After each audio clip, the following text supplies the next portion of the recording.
Yo, what is up guys? Delboy here, aka Blue Collar Sports TV. Hopefully you guys are doing well. If you're new here, smash that like, hit subscribe, all of that good stuff. So, Naoya Inoue defeats Doheny by a 7th round TKO, retirement, whatever you want to call it, quit job, call it what you will. A pretty routine title defense for Naoya Inoue. Doheny came in with not much fanfare, not much expectation, and for a couple of rounds you could argue that he exceeded expectations with his performance, but ultimately, when I was watching this fight, I never really felt that Inoue was in any real risk or any real jeopardy. To be honest with you, I felt for 4 or 5 rounds that, Inoue was basically in first gear, to be honest with you. Never really got going until the 6th. Whereas Doheny was kind of fighting out of his skin, I would say. You had Doheny at 100%, whereas Inoue for 4 or 5 rounds was at like 40%, to my estimation. But regardless, Doheny did okay. He did what he could. Obviously, Doheny's a southpaw. He tried to really utilise that southpaw stance with feints, with movement, both lateral movement, upper body movement, to try and confuse Inoue. And at times Inoue was, taking a look, maybe a longer look than he usually would, due to Doheny's awkward style.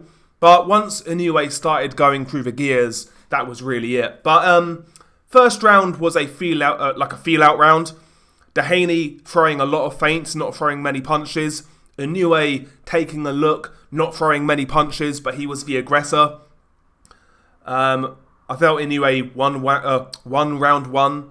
He threw a few more shots. He landed a really good body shot in round 1.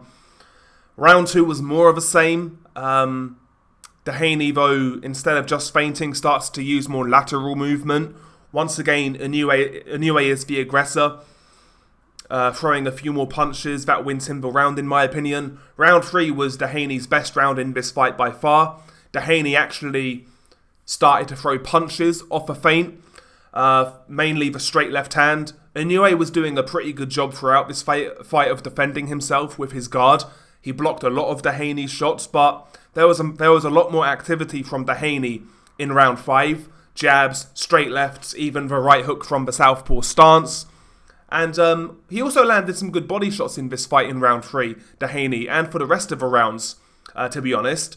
So yeah, Doheny actually had a really good round 3. I actually felt he outworked Inoue. Again, Inoue was kind of taking a look, following Doheny around. He was defending himself well, but I felt the activity from Inoue wasn't all that impressive, or wasn't all that plentiful, to be honest. Having said that, the few shots that Inoue was landing, you could tell that it was having an effect, because Doheny's face was already starting to show marks and slight signs of swelling.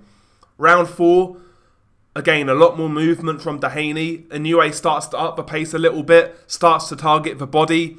The straight right to the body in particular against the southpaw was working well. But, Doheny would try to come back and counter with his straight left when Inoue would go to the body. So, he was trying to answer what Inoue was doing. And at times he was landing the straight left hand, Doheny, in round 4. But I felt Inoue's aggression, his body work in round 4 probably saw him win the round.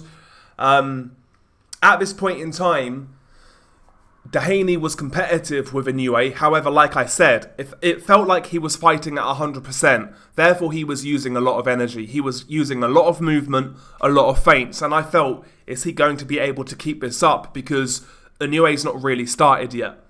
Round 5, I felt, was Doheny's last kind of stand. He was made to work very hard in round 5. Inoue started to close the distance a bit more, started to work the body a bit more, and he was making Doheny work even harder.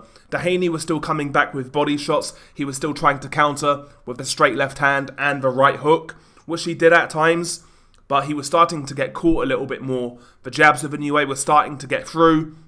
A couple of right hands here and there to the head also got through. The left hook of Inoue was getting closer and closer. And because the southpaw in Doheny was moving to his left, he was kind of moving into the right hand at times in round 5. But round 6 was really the writing on the wall for Doheny. In round 5, Inoue comes out with a completely new lease of life. A lot of in and out movement as he was attacking, firing the straight right to the body, firing punches in combination, starting to body, ending to head. You could see that Doheny's hands were starting to drop. This enabled Inoue to start landing headshots. And round 6, Doheny became a punching bag, to be quite honest. He was bullied around the ring. Inoue was picking his spots really well, almost fighting in like an ambush type of style. He would get in, fire off his combinations, and get out. Quickly get in and out. But a dominant round 6 for Inoue. At the end of round 6, Inoue traps Doheny in the corner, lands a combination, which culminates in a couple of body shots, which hurt Doheny. You could tell they hurt Doheny. Never went down, but he was hurt. Doheny comes out for round 7, doesn't look quite right.